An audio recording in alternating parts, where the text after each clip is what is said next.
Sampai tahun 2006, Rupes telah berhasil membangun suatu model percontohan imbalan jasa lingkungan untuk perbaikan fungsi Das Waibesai di Sumberjaya.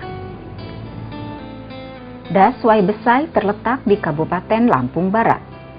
Wilayahnya mencakup 44.000 hektar. Pada tahun 2004, jumlah penduduknya sekitar 87.350 orang, dengan kepadatan penduduk sekitar 161 orang per kilometer persegi. Sekitar 40% dari wilayah ini merupakan hutan lindung, dan sekitar 10% merupakan taman nasional. Namun demikian, penutupan hutan hanya sekitar 10%. Waibesai mengalir ke Wai Tulang Bawang yang merupakan salah satu dari 3 sungai utama di Provinsi Lampung, yaitu Wai Tulang Bawang, Wai Sekampung, dan Wai Seputih. Sejak tahun 2001, Waibesai merupakan sumber pembangkit listrik tenaga air yang dimiliki oleh PLTA Waibesai dengan kapasitas maksimum 90 MW. Akan tetapi, kapasitas produksi listrik berkurang karena penumpukan sedimen. Degradasi lahan, tanah longsor, dan erosi merupakan penyebab utama penumpukan sedimen.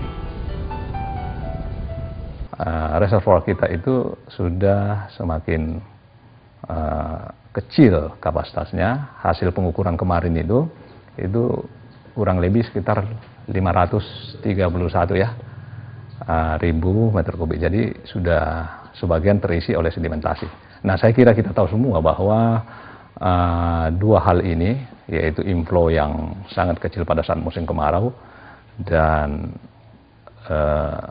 laju sedimentasi yang begitu besar masuk ke reservoir kita, itu terkait dengan kondisi daerah catchment area kita yang ada di upstream begitu.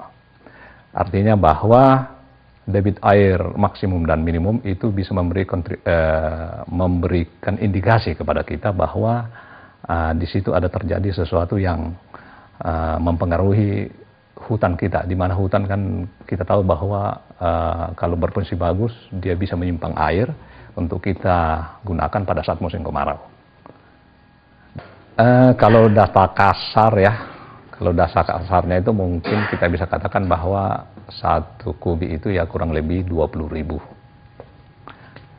rupiah untuk memindahkannya. Kalau kasar-kasarnya, mungkin pastinya bagaimana itu ada datanya itu. Nah, kalau kita seumpamanya mengeruk 1 juta kubik, berarti kita butuh uang kurang lebih 20 miliar kan gitu. Nah, tentunya hal ini kan kalau bisa kita hindari gitu. Dengan cara apa? Yaitu bagaimana caranya untuk meminimais laju sedimentasi. Air yang masuk ke terowongan dan memutarkan turbin itu sedimentasinya sangat besar, sehingga dampak dari itu waktu pemeliharaan kita semakin cepat. Artinya yang sebelumnya, tahun-tahun sebelumnya kita bisa pemeliharaan oil cooler dan air cooler itu dengan waktu lebih kurang 4 bulan sekali kita melaksanakan pemeliharaan. Sekarang hampir tiap bulan kita melaksanakan pemeliharaan. Salah satu tantangan yang dihadapi dalam mewujudkan mekanisme imbal jasa di DAS pada saat itu adalah belum terlibatnya PLN atau PLTA Waibesai. PLTA seharusnya lebih peduli terhadap perbaikan fungsi DAS, karena kerusakan lingkungan DAS akan berpengaruh kepada produksi listrik PLTA. Setelah melalui proses negosiasi yang cukup lama, sejak tahun 2008, PLN atau PLTA Waibesai mulai terlibat di dalam kegiatan imbal jasa lingkungan bersama-sama dengan Rupes Ikraf dan Dinas Kehutanan Kabupaten Lampung Barat. Ada 2 kegiatan utama dalam kerjasama tersebut. Pertama, lomba HKM dalam kaitannya dengan monitoring dan evaluasi kelompok-kelompok HKM dan memberikan insentif kepada kelompok-kelompok tani atas usahanya menanam pohon, melakukan kegiatan konservasi, dan memperkuat kelembagaan kelompok. Kedua, memberikan imbalan berupa pembangunan mini hydropower untuk kelompok peduli sungai bila mereka berhasil menurunkan laju sedimen Sungai Besai. HKM yang dilakukan masyarakat ini itu setelah saya mempelajari dan mendapat informasi dari Pak Dr. Sianto, itu ternyata bagus sekali. Karena apa? Di dalam kegiatan ini kita tahu bahwa masyarakat diajak untuk peduli masalah lingkungan, khususnya tentang tanaman-tanaman, di mana kita, saya melihat dalam program ini menyadarkan kepada masyarakat untuk bisa menjaga hutan itu sehingga tidak serampangan untuk dikelola, seperti membuka ladang apa segala. Salah satu program yang saya lihat dalam HKM ini bagus sekali, bahwa 1 hektar ladang yang dikelola oleh masyarakat itu diberi kewajiban untuk menanam pohon keras minimal 400 batang pohon. Nah ini, kalau ini kira-kira rata, kurang lebih sekitar 20.000 hektar, maka berapa besar batang pohon yang bisa tertanam. Dan kalau ini berhasil, dan saya kira kalau kita lakukan dengan baik, insya Allah itu bisa berhasil.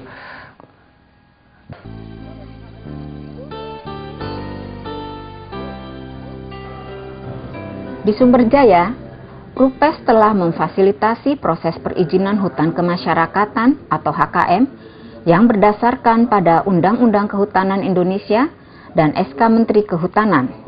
HKM memberikan hak kepada kelompok tani untuk mengelola lahan di areal hutan lindung yang sudah kritis kondisinya dengan ketentuan: pertama, petani harus menanam pohon kayu-kayuan dan MPTS minimal 400 batang per hektar di kebun kopi mereka, agar menciptakan kebun multistrata.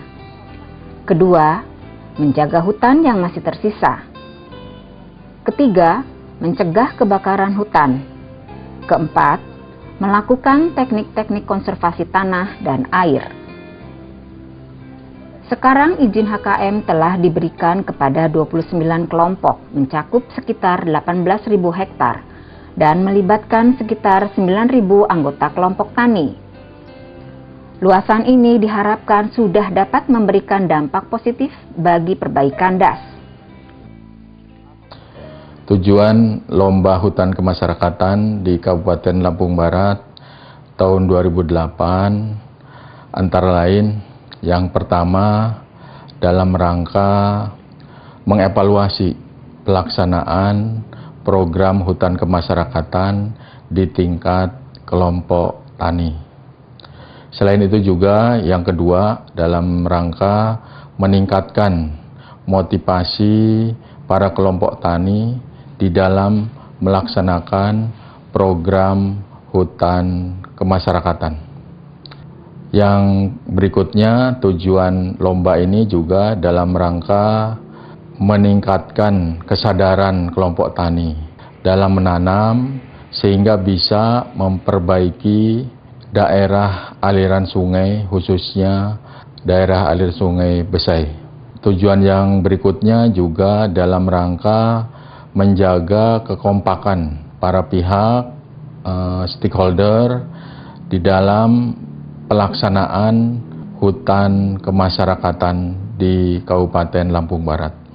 Lomba hutan kemasyarakatan di Lampung Barat ini nantinya akan dijadikan agenda resmi dalam rangka mengevaluasi program hutan kemasyarakatan yang sudah dilaksanakan oleh kelompok tani, khususnya untuk mengevaluasi yang sudah mendapatkan izin 5 tahun. Hasil evaluasi ini diharapkan nanti akan dapat digunakan di dalam proses untuk mendapatkan izin definitif 35 tahun. Ini semua sekali lagi kalau kita tidak punya kepedulian, artinya kekayaan-kekayaan yang ada di Lampung Barat, jadi tidak akan ada manfaatnya buat masyarakat ya, buat republik ini.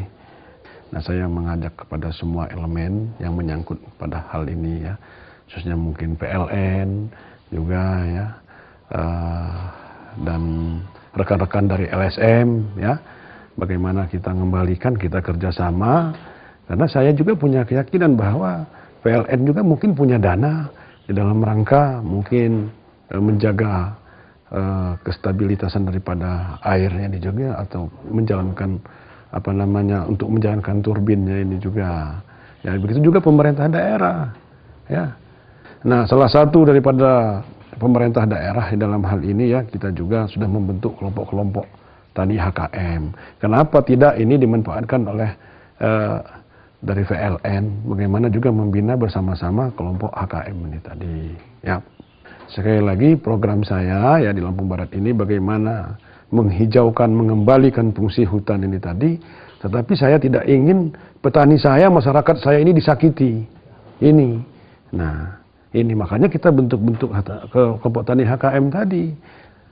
Dengan juara 1, kami kelompok Hijau Kembali ini ke depan lebih mengharapkan lagi kepada pihak PLN selaku pengguna air untuk memperhatikan kelompok yang ada di hulu.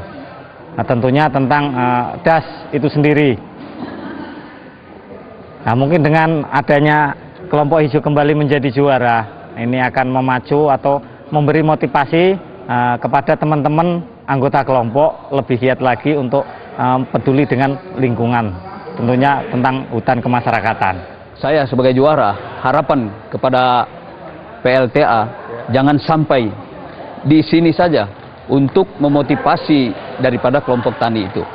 Sudah itu manfaat dengan hasil evaluasi yang berhasil sehingga kami mendapat juara kedua ini, setidak-tidaknya kita menanamkan ke anggota itu kepedulian, kekerjasamaan antara kelompok. Sudah itu dana yang kami terima dari hadiah ini untuk kegiatan kelompok, untuk menambah modal kelompok.